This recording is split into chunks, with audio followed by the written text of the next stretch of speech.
संसद में संस्कृत में शपथ लेने वाले सांसद नंद कुमार साय इस वक्त हमारे साथ हैं और 28 मई को नए संसद भवन का उद्घाटन हो जाएगा। तो उनकी पुरानी संसद भवन में कितनी यादें रही है उन सभी पर बातचीत करेंगे। सबसे पहले नंद कुमार साय जी से समझ लेते हैं। सर, आपने संस्कृत में क्यों अपना शपथ लिया था? देखिए, संपूर्ण विश्व में जितनी भाषा है, हाँ, अलग अलग देशों में, यूरोप में, अमेरिका में, हाँ, भारत में भी अनेक भाषा हैं। हाँ, उस सभी भाषाओं की जननी संस्कृत है। और संस्कृत केवल भाषा नहीं है।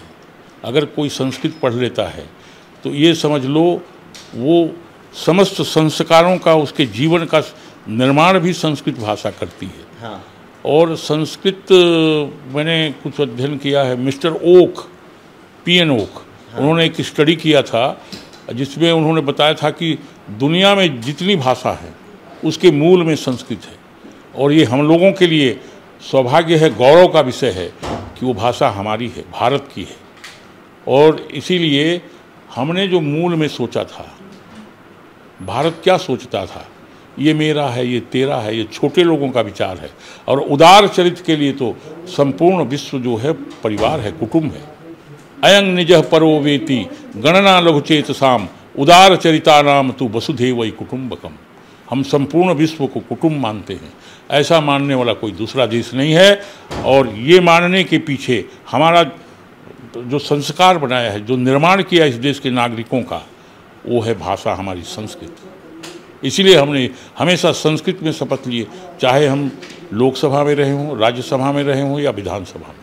अच्छा, ये बताइए, पहली बार जब संसद पहुंचे थे उस समय कौन कौन ऐसे लीडर थे जो बीजेपी हो या कांग्रेस के हो, बड़े नेता थे, उनसे पहली बार मुलाकात रही? कैसा आपका स्वागत हुआ? देखिए, हम पहली बार जब गए तो लोकसभा में हमारे दो बड़े नेता हुआ करते थे जी, श्रीमान अटल बिहारी वाजपेयी जी, जी, लाल कृष्ण आडवाणी जी, जी, सुषमा जी स्वराज वगैरह भी थी, जी, और भी अनेक नेता थे। ये प्रमुख नेता हैं। हाँ, और इनसे हम लोगों ने बहुत सीखा। अटल जी तो केवल राजनेता नहीं थे, वो बड़े कवि थे। हाँ, और उन्होंने इस देश पर जो जो बोला है, जो जो कहा है, वो आज भी हमारे कानों में गूंजती है। उन्होंने देश के लिए कहा था, ये भारत केवल कोई ज़मीन का टुकड़ा नहीं है, ये जीता जागता राष्ट्र पुरुष है। इसके कंकर कंकर संकर हैं और बिंदु बिंदु गंगा जल है। और उन्होंने आगे कहा कि हम इस देश के लिए जिएंगे और कभी मृत्यु ने बुलाया तो हम इस देश के लिए ही मरेंगे। और मरने के बाद हमारी अस्थियां यदि गंगा जी में फेंक दी गई और किसी ने कान लगाकर ध्यान से सुना तो एक ही आवाज़ सुनाई पड़ेगा, भारत माता की जय।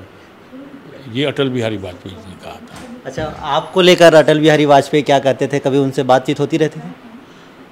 देखिए, हमको एक बार वो आए थे रायगढ़ में। हाँ, हाँ, बड़ा कार्यक्रम था, हाँ, जिसमें कलकत्ते से भी लोग आए थे। हाँ, सभा जब होनी थी तो रैली हम लोगों ने किया था। हाँ, मध्य प्रदेश था उस समय, बहुत सारे नेता वहाँ आए थे। हाँ, तब उन्होंने वो अमेरिका से कुछ इलाज करके आए थे। हाँ, कुछ समय लोग मैंने सर्किट हाउस में थे, 5-7 कार्यकर्ता उनके साथ थे। बोले, यार सर्किट हाउस में क्या करेंगे, चलो रैली देखेंगे। तो रायगढ़ के हंडी चौक में खड़े होकर के उन्होंने रैली देखा। रैली आ गई रामलीला मैदान में, तो लोगों ने कहे सर्किट हाउस में अब चले, नहीं जाना है वहाँ, क्या करेंगे। और आकर के मंच पर बैठ गए। तो वहाँ जो लखीराम अग्रवाल बड़े नेता थे हमारे उस समय के, उन्होंने कहा हम लोगों का नाम लेकर के, नंद कुमार सायल, दिलीप सिंह जूदेव, हमारे कुमार साहब थे वो जसपुर के, उस समय वो भी थे, तो जल्दी आ जाएं, मंच पर माननीय अटल जी पधार चुके हैं। तो हम लोग बीच से दौड़ लगा दिए। उसमें खरसियाँ चुनाव हुआ था अर्जुन सिंह और दिलीप सिंह के बीच में। जी, बड़ा क्रेज था दिलीप सिंह का। हाँ, तो नारे लगाने लोग मैदान में, लड़के लोग, दिलीप सिंह जिंदाबाद, हमारा भी नाम ले रहे हैं, उसका भी। तो भभड़ मच गया। हाँ, लखीराम जी संचालन कर रहे थे, बोले बैठिए बैठिए बैठिए, कोई बैठने को तैयार नहीं। तो अंत में अटल जी बोले, देखो किसी का भाषण करवाओ तब ये हाम टाम खत्म होगा, नहीं तो ये इसको आप संभाल ही नहीं सकते। ये सभा खत्म हो जाएगा, यही जयकार लगाते रहेंगे। तो बोल रहे थे किसको बुलाया, ये तो भाषण देने के बाद भी बिगड़ गया तो और बिगड़ जाएगा। फिर डांट दिए अंत में, तो आओ देखे ना ताव देखे, हम भाषण तो पहले भी अच्छा करते थे। हाँ। और विधायक था मैं उस समय। हाँ। तब लखीराम जी बोले अब मैं इस सभा को संबोधित करने के लिए और स्वागत भाषण के लिए हमारे सक्रिय और जुझारू विधायक नंद कुमार साय को स्वागत भाषण के लिए आमंत्रित करता हूँ। और सब टाम टूम हल्ला गुल्ला हो रहे, नाच देख रहे हैं और उसी के बीच में मेरे को मंच पर बुला दी। हड़बड़ा गए होंगे आप? नहीं हड़बड़ाया मैं तो ऐसा चला पहले पूरा लंबा लंबा डग भरते हुए। तो एक जने देखा है तो ऐसा चल रहा है जैसे धनुष तोड़ने के समय भगवान राम चल रहे थे। क्या बात है। हाँ, उन्होंने एक कविता पढ़ दिया पीछे से कोई, सहज ही चले सकल जग स्वामी मत मंजु कुंजर वरगामी। तो मैं मंच में जाकर के बोला, भाइयों और बहनों, नौजवान दोस्तों, आज हम सब लोगों का सौभाग्य है कि भारत माता के वरद पुत्र और अद्वितीय वक्ता श्रीमान अटल बिहारी वाजपेयी जी का उद्बोधन हम लोगों को सुनने के लिए मिलेगा। मुझे स्वागत भाषण के लिए बोला गया है। मैं सर्वप्रथम रायगढ़ के उत्तरी भाग को मंडित करने वाला पलगड़ा पर्वतमाला के आंगन में श्रीमान अटल बिहारी वाजपेयी जी का स्वागत करता हूँ। ये रायगढ़ केलो नदी के नाम से जाना जाता है। रायगढ़ के उत्तरी भाग में प्रवाहित केलो नदी के इस कछार में मैं कुशाभाऊ ठाकरे जी का स्वागत करता हूँ। ऐसे करके एक एक शब्द संबोधन करके सबका स्वागत किया। एकदम आकर्षक स्वागत है पूरा। अंत में अटल जी हमको देखते रहे। शाम को जब एक कार्यकर्ता के यहाँ भोजन हुआ तब उन्होंने मुझे बुलाया, हालांकि मुझे जानते थे, थोड़ा इतना नहीं जानते थे। हाँ। नज़दीक बुला करके उन्होंने कहा कि नंद कुमार जी, आपका गजब का भाषण हुआ। मैं तो प्राण छुआ, मैं तो आपसे ही सीखता हूँ। और अंत में उन्होंने सबको आदेश दिया, आने वाले समय में मुझे यहाँ बुलाने की ज़रूरत नहीं है, नंद कुमार साय का भाषण कराइए और निश्चित रूप से जहाँ इनका भाषण होगा वहाँ कार्यकर्ता जनता में प्रभाव पड़ेगा, विजय भी मिलेगी। क्या बात है। ये अटल बिहारी वाजपेयी मुझे इतना बड़ा बने क्या कहना चाहिए तगमा कौन दे सकता है। हाँ, उन्होंने हमको दिया था।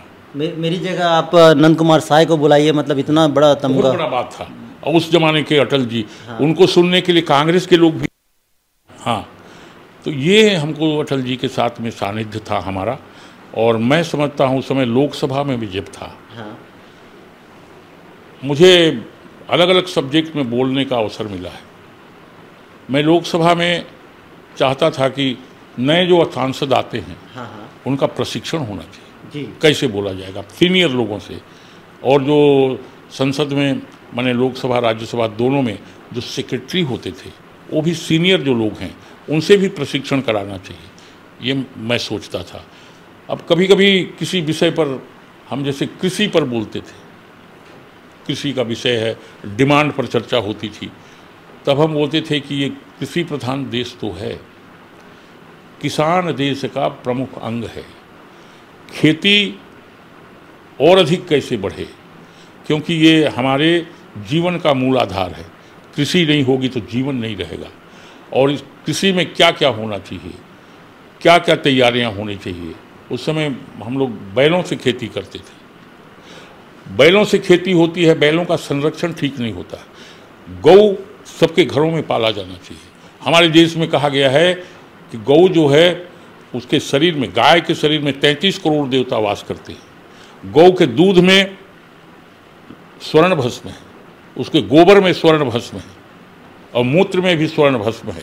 इसलिए इनका सबका खाद का उपयोग होना चाहिए, रासायनिक खाद का उपयोग नहीं होना चाहिए। यानी संसद में पहले गांव की बातें होती थी, पूरा होता था। संसद में गौ की चर्चा होती थी, उसके दूध की चर्चा होती थी, क्योंकि हम लोग समझते थे कि गौ का जो दूध है वो केवल एक पेय पदार्थ नहीं है, साक्षात अमृत है।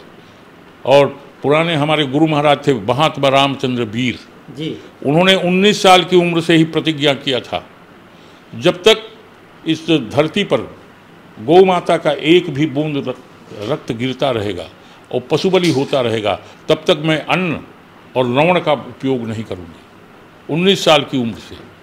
और वो केवल गौ का दूध पीते थे। मैं देखा हूँ उनको, 8 सेर, उस समय किलो नहीं होता था, अब लीटर हो गया है। 8 लीटर मैंने 10 लीटर के 10 सेर के आसपास वो दूध पीते थे और गौ का दूध पीते थे। 6 फीट हाइट थी। इस सामर्थ्य को देखा, 5 किलो का उनका दंड था। उस प्रतिमा को भी मैंने देखा, उस इतनी शक्ति आँख में कैसे आ गई। मैं एक आध बार छोटा था तो पूछता था, तो बोलते थे ये गौ माता है जो इस शरीर का पोषण कर रही है, उनके दूध से ही ये शरीर में इतनी ताकत है। अच्छा, ये बताइए साय जी कि कांग्रेस के कौन ऐसे लीडर थे जिनसे बढ़िया अट्रैक्शन रहा आपका? उस ज़माने में देखिए, कांग्रेस के तो बड़े बड़े लीडर उस समय भी थे। हाँ हाँ। उस समय मुझे लगता है कि हम तो अपने पार्टी के लोगों से ज़्यादा जानते थे, लेकिन एक दूसरे पार्टी में थे उत्तर प्रदेश के, दाढ़ी वाले, क्या नाम था, नाम अभी भूल गया हूँ, बहुत दिन हो गया। हाँ। लेकिन उनसे संबंध था। हाँ। और वो इसलिए हमको बहुत सारे दूसरे नेता भी पसंद करते थे कि मैं जब भी भाषण करता था उसमें संस्कृत का पुट जरूर रहता था। हाँ। और मैं कहता भी था, अधिकांश लोगों को, एक बार 74 लोगों को संस्कृत में शपथ लेने के लिए प्रेरित किया था।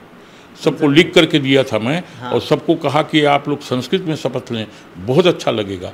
तो इसी नाते कुछ कांग्रेस के लोग भी थे, नेतागण, जो बोलते थे कि हम लोग भी इसमें लेंगे, आप ज़रा हमको बताइए। तो उनको बैठा करके बोले बहुत सरल है, इसको थोड़ा इसी तरह से पढ़ लीजिए। वो तो हम लोग तो पढ़ करके आप शपथ लेंगे, कागज हाथ में रहेगा, कोई दिक्कत नहीं होगी। तो कांग्रेस के लोग भी हमारे साथ में इस संस्कृत के कारण, इस ओथ लेने के कारण की जो तरीका हमने प्रेरित किया था, उसके कारण हमसे वो भेंट करते थे, बड़े प्रभावित होते थे। अच्छा, संसद में अक्सर हम टीवी में देखते हैं तो पक्ष विपक्ष में जमकर हंगामा होता है, बवाल होता है, एक दूसरे पर आरोप प्रत्यारोप लगते हैं। जब टीवी का भाषण खत्म होता है तो पीछे क्या चलता है? मुझे लगता है कि आजकल लोग अध्ययन नहीं करते। हाँ। विषय पर बोलना चाहिए। हाँ। देश की अलग अलग प्रकार की समस्याएं हैं, उस पर बोलना चाहिए। का तो संसद चलता नहीं। अच्छा। रोज एक विषय को लेकर के दोनों तरफ से हल्ला गुल्ला मचाएंगे। हाँ। और संसद अनंत काल के लिए स्थगित हो जाता है। हाँ। ये सही नहीं है। पहले बजट सत्र जो है वो 3-3, 4-4 महीने चलते थे। अच्छा। हाँ, और रात में भी चलता था। हम लोग रात भर बैठ करके संसद में उसका संचालन करते थे, उसमें भाषण देते थे। बहुत लोगों को अवसर नहीं मिलता था ना। 550 से ज़्यादा लोग लोकसभा में हैं, 250 से अधिक लोग हैं राज्यसभा में। तो इतने लोगों को सबको अगर बोलना है तो समय तो चाहिए। अच्छा, जॉइंट पार्लियामेंट्री कभी आपके समय में हुआ? जॉइंट पार्लियामेंट कभी कभी होती थी, जो सेंट्रल हॉल में होता है। हाँ। जैसे जब उद्घाटन सत्र होता है, हाँ, तो वो माने सेंट्रल हॉल में ही होता है और वहाँ पर दोनों सत्र के लोग साथ में बैठते हैं। और कभी कभी अलग अलग विषयों पर कोई आवश्यक हुआ तो एक साथ बैठ करके यहाँ मनन चिंतन करेंगे, ऐसा करके। लेकिन जनरली वो ज़्यादा नहीं होता है, कभी कभार अलग अलग जो हाउस है वो अलग अलग तरह से ही होता है। ये संसद भवन इतना बड़ा है, आप पहली बार गए तो भूल तो नहीं गए रास्ता कभी? नहीं, मैं पहली बार जब गया, हाँ, तो देखने की रुचि थी। हाँ। और अलग अलग जगहों में जा कर के देखे, सुने, समझे। क्योंकि मुझको बोलने की बड़ी रुचि थी, हाँ, शौक था। हाँ। और इस कारण से मैं सबके भाषण को सुनता था। हाँ। मैं स्पीच जब होता रहता था तो कभी बाहर नहीं जाता था। अच्छा। सभी के स्पीच को सुनना। देखिए, आप कितना अध्ययन करेंगे वो अलग बात है, लेकिन आप दूसरों के स्पीच को सुनेंगे तो बहुत सारी नई चीज़ें आपको मिलेंगी। वो चाहे किसी अलग अलग प्रदेश का होगा तो अलग अलग प्रदेशों का डाटा वहाँ प्रस्तुत करेगा। हाँ। वहाँ हमारे यहाँ इतना ऐसा हुआ है, इतनी खेती हो गई, इतना पशुधन है, इतना गड़बड़ हो रहा है, वो सबको हम लोग नोट करते जाते थे। और जो सदस्य बोलेगा, तैयारी करके बोलेगा, जो पढ़ेगा नहीं, स्टडी नहीं करेगा, वो लंबा बोल नहीं सकता। अच्छा। हाँ, क्योंकि विषय वस्तु चाहिए ना। हाँ। तो इसलिए मैं संसद में 24 घंटा रहता था। 24 घंटा मतलब कभी कभी पूरी रात भी चलती थी। वहीं भोजन होता था। हाँ। और मैं नमक नहीं खाता हूँ तो एक कुक हमारे लिए अलग रहता था। आपके लिए? हाँ, वो बिना नमक का अलग बना के रखेगा, सब्जी, दाल, मिर्ची सब अलग करके। तो वो आकर के बताता था, रात भर चलता था, आपका भोजन तैयार हो गया है, पर्ची भेज देता था। तो हम कुछ देरी के लिए फिर भोजन करने ऊपर जाते थे और बाकी सब लोग एक एक करके सब एक साथ नहीं जाते थे और सत्र चलता रहता था। अभी तो 2-4 दिन 8 दिन के बाद बस हो हल्ला होगा और संसद सत्र जो है समाप्त। अच्छा, ये सही नहीं है। अच्छा, सत्र ज़्यादा होना चाहिए। हाँ। और नए नए जो मेंबर पार्लियामेंट आते हैं, हाँ। उनको प्रशिक्षित किया जाना चाहिए। हाँ। वो सारे विषय पर बोल सकें, देश की समस्याओं को उठा सकें, अपने क्षेत्र की समस्याओं को वहाँ बोलें। इसीलिए तो चुन के गए हैं। और अगर वो बोलेंगे नहीं सदन में तो उनका प्रभाव और उनका वो जो क्षेत्र है उसमें प्रभाव कम हो जाएगा। ये तो कभी बोलता नहीं। अच्छा साहिद जी, ये बताइए कि अब नया संसद भवन बनने जा रहा है, पुराने संसद भवन में बहुत सारी आपकी यादें जुड़ी हुई हैं। ऐसा कोई याद जो आप देश को शेयर करना चाहे, देश को बताना चाहे कि इससे ज़्यादा इमोशनली आप टच हुए? देखिए, मैं पार्लियामेंट में जब पहुंचा, लोकसभा में ही था और 2 बार राज्यसभा में भी। और लोकसभा में जब था तो मुझे पहली बार जब बोलने के लिए बुलाया, हाँ, स्पीकर साहब ने जी, तो हम सबसे पहले इस देश के लिए एक मैंने श्लोक को हमने वहाँ प्रस्तुत किया। जी, मैंने देश के संबंध में जो विष्णु पुराण में लिखा है, उत्तरम यत् समुद्रस्य हिमाद्रिश्चैव दक्षिणम वर्षतम भारते नामम भारती यत्र संतति रत्नाकराधोत्पदाम हिमालय किरीटिनीम ब्रह्मराजर्षि रत्नाढ्याम वंदे भारत मातरम। इस श्लोक को मैंने पढ़ा पहली बार जब भाषण दिया। सब लोगों ने तालियां बजा करके मैंने बहुत बधाई दी और बहुत सारे लोग वहाँ आकर के मेरे भाषण के समाप्त होने के बाद नज़दीक जा कर के मुझको हाथ मिला के कहा कि क्या आपने नया संसद का जो स्वरूप है, संसद में जो भारत के लिए बात होनी चाहिए, उसके मूल पर आपने ऐसा बात कहा है जो सबको प्रभावित किया है। और सब लोग सोचने लगे हैं कि कुछ श्लोक अगर हमको भी याद हो जाए देश के संबंध में, यहाँ के समाज के संबंध में, यहाँ की और परिस्थितियों के संबंध में, तो कभी हम भी रख सकेंगे। ये मुझे आज भी स्मरण है। अच्छा, एक और चर्चा यहाँ होती रही है कि अभी नया संसद भवन का उद्घाटन होना है, तो उद्घाटन कौन करेगा, इसके लिए देश भर में बहस छिड़ गई है। आपका क्या कहना है? देखिए, संसद भवन संवैधानिक भवन है जी, और संवैधानिक प्रमुख देश के राष्ट्रपति होते हैं। जी, मैंने भी सुना है कि सभी लोग आग्रह कर रहे हैं और निकास लोग, और हमने भी एक पत्र जारी किया है प्रधानमंत्री जी को। जी, हमने कहा है कि आप इस संसद भवन का लोकार्पण राष्ट्रपति महोदया से कराएं, क्योंकि वो संवैधानिक प्रमुख हैं और इस संवैधानिक भवन है, उनका कराना ज़्यादा अच्छा है। और मैंने उनसे आग्रह किया है कि आप अपने से अब स्वयं इस भवन के लोकार्पण करने का लोभ संवरण करें। यही शब्द प्रयोग किया है, लोभ संवरण करें, मतलब लोभ छोड़ दें। आप राष्ट्रपति जी से ही इस भवन का लोकार्पण कराएं, इससे आपका भी, देश का भी, संपूर्ण विश्व में नाम होगा। जी, ये हमने उनके निवेदन किया है और पत्र लिख करके भी हम जारी कर रहे हैं। ठीक। तो नंद कुमार साय को आप सुन रहे थे और उन्होंने अपने खट्टे मीठे यादें, जब पुराने संसद भवन में उनका लंबा कार्यकाल रहा, लंबा समय उनका बीता, तो ये सभी आप सुनेंगे। इस पूरे वीडियो को आप जरूर देखिए। रायपुर से बीपी न्यूज़ के लिए रवि मेरी।